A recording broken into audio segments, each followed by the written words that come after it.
नमस्कार, मैं प्रद्युमन जोशीला नलवा आज बात करने जा रहा हूं एक ऐसे नेता की जो ना किसी पार्टी में है, ना वो सरकार में किसी पद पर है, ना उसने कभी लोकसभा विधानसभा या उससे छोटे स्तर तक का भी कोई चुनाव लड़ा हो।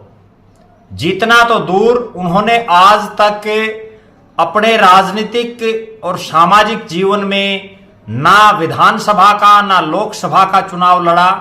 हालांकि वो शख्स ऐसे हैं जिन्होंने अपने खुद के दम पर, अपनी मेहनत, सूझबूझ और मैनेजमेंट के दम पर बहुत से नेताओं को, बहुत से लोगों को विधायक बनाया, सांसद बनाने का काम किया और उनको किंग मेकर वर्तमान जो हरियाणा है उसका कहा जाए तो भी कोई अतिशयोक्ति नहीं होगी। जी हां, मैं बात कर रहा हूं एक ऐसे नेता की जिसकी तूती ना केवल उनके गृह क्षेत्र बल्कि हरियाणा और राजस्थान के बहुत बड़े इलाके में बज रही है। उनका जलवा दिनों दिन लगातार बढ़ता जा रहा है और वो जलवा केवल एकमात्र एक सीमित क्षेत्र में ना होकर के एक बहुत बड़े क्षेत्र में उनका जलवा लगातार बढ़ता हुआ दिखाई दे रहा है। मैं बात कर रहा हूं ऐलनाबाद विधानसभा क्षेत्र के गांव तरकावाड़ी के मूल निवासी कप्तान मीनू बेनीवाल की, जो पहले मीनू के नाम से बड़े विख्यात थे रहे हैं। उसके बाद अब वर्तमान में वो कप्तान के नाम से पूरे सिरसा, ऐलनाबाद, हिसार, फतेहाबाद और राजस्थान का जो क्षेत्र सिरसा, हिसार और फतेहाबाद के साथ लगता है, उस क्षेत्र में उनका अपना एक रसूख, अपना एक बड़ा नाम है।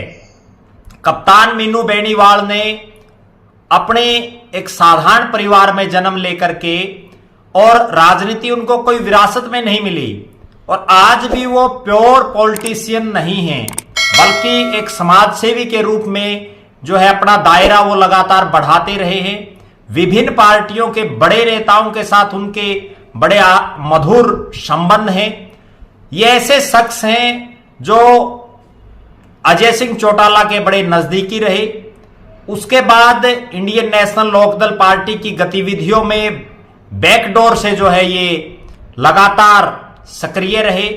एक वो दौर भी था जब खुद मीनू बेनीवाल नलवा विधानसभा क्षेत्र में एक प्रत्याशी के रूप में इंडियन नेशनल लोकदल की तरफ से देखे जा रहे थे 2014 के विधानसभा चुनाव में, लेकिन वहां से उन्होंने चुनाव नहीं लड़ा।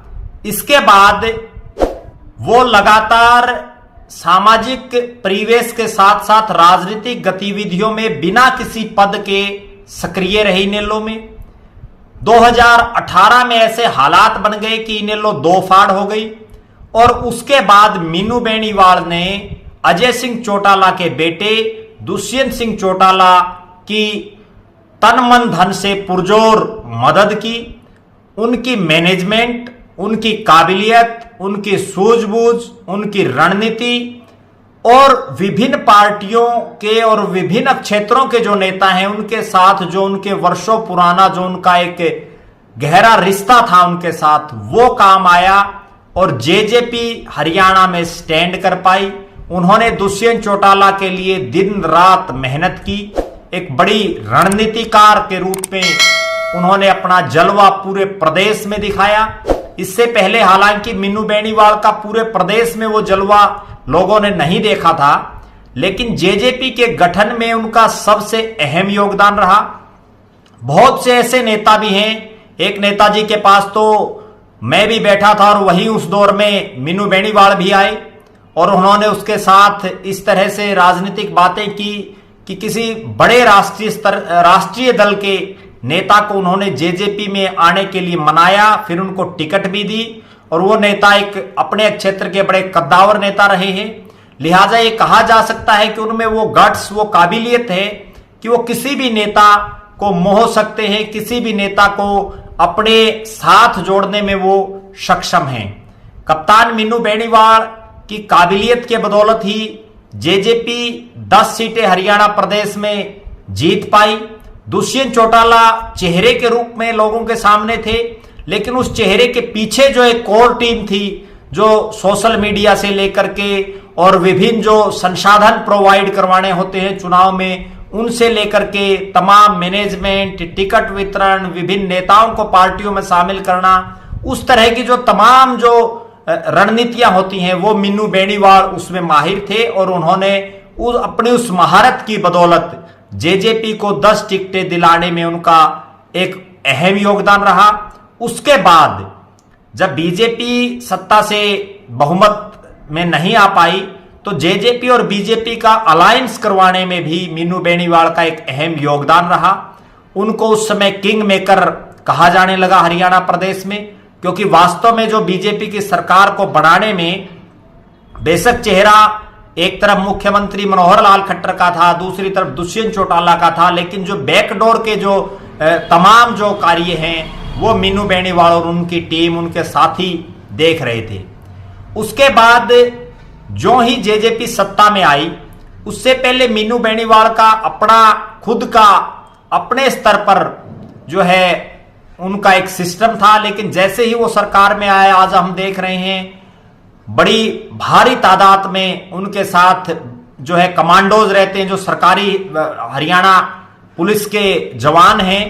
इसके अलावा जो है उनके साथ बड़ा उनका एक हरियाणा में सरकार बनाने के बाद केंद्र की राजनीति में जो बड़े नेता हैं, उनके साथ भी उनका बड़ा प्रगाढ़ संबंध उन्होंने स्थापित कर लिए। वो नेता चाहे भारतीय जनता पार्टी के हों जो सत्ता में हैं। इसके बाद 2019 में सत्ता आने के बाद उनके मन में भी एक लालसा जगी कि वो भी विधानसभा, लोकसभा, राज्यसभा या कहीं ना कहीं राजनीतिक रूप से सक्रिय होना चाहते हैं, और उन्होंने इलाका चुना अपना गृह क्षेत्र एलनाबाद। एलनाबाद में वो लगातार सक्रिय रहे।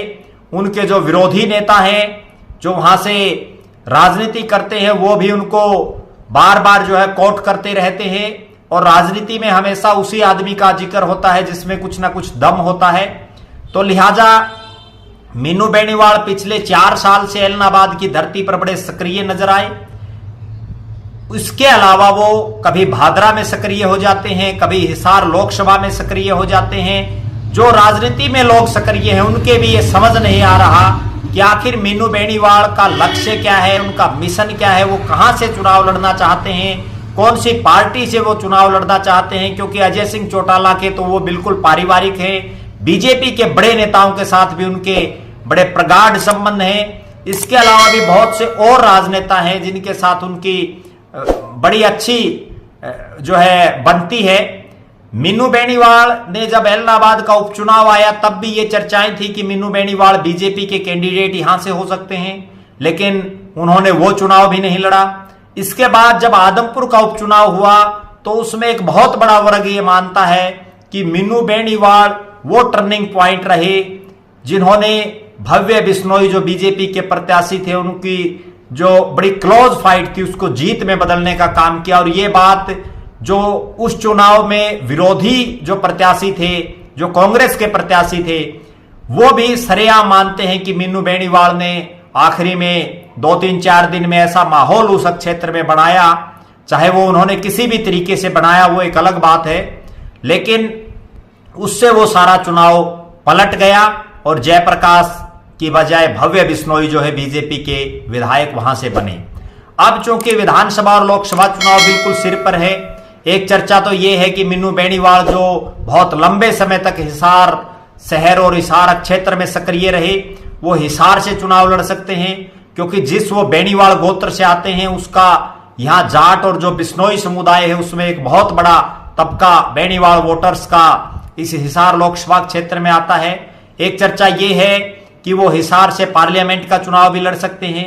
दूसरी चर्चा यह है कि उससे पहले अभी जो दिसंबर में राजस्थान में चुनाव होने हैं, उसमें भी वो राजस्थान के किसी विधानसभा क्षेत्र से भी चुनाव लड़ सकते हैं। और तीसरी चर्चा यह है कि वो एलनाबाद अपने गृह जो उनका विधानसभा क्षेत्र है वहां से चुनाव लड़ करके सीधी सीधी अभय सिंह चौटाला को वो टक्कर देंगे। इन तीनों ही जो विधानसभा और लोकसभा क्षेत्र हैं, इन पर चुप्पी अभी भी मीनू बेनीवाल साधे हुए हैं। लिहाजा ये तो समय बताएगा कि वो किस विधानसभा क्षेत्र या लोकसभा क्षेत्र से चुनाव लड़ते हैं या नहीं लड़ते हैं, या वो पहले की तरह ही एक किंग मेकर बनते हैं, पहले की तरह ही अपने साथियों को विधानसभा और लोकसभा में पहुंचाने का काम करते हैं। ये तो भविष्य बताएगा। लेकिन इतना जरूर तय है कि मीनू बेनीवाल 2024 के विधानसभा और लोकसभा चुनाव में एक बड़ा चेहरा होंगे प्रदेश की राजनीति में। और आज के दिन बिना किसी पार्टी और बिना किसी पद के अगर किसी एक शख्स का जलवा पूरे हरियाणा प्रदेश में और राजस्थान के बड़े इलाके में दिखाई दे रहा है तो वो हैं कप्तान मीनू बेनीवाल। उनको भविष्य की बहुत बहुत शुभकामनाएं। और आप लगातार हम जो है उनकी राजनीतिक और सामाजिक गतिविधियों पर नजर बनाए रखेंगे।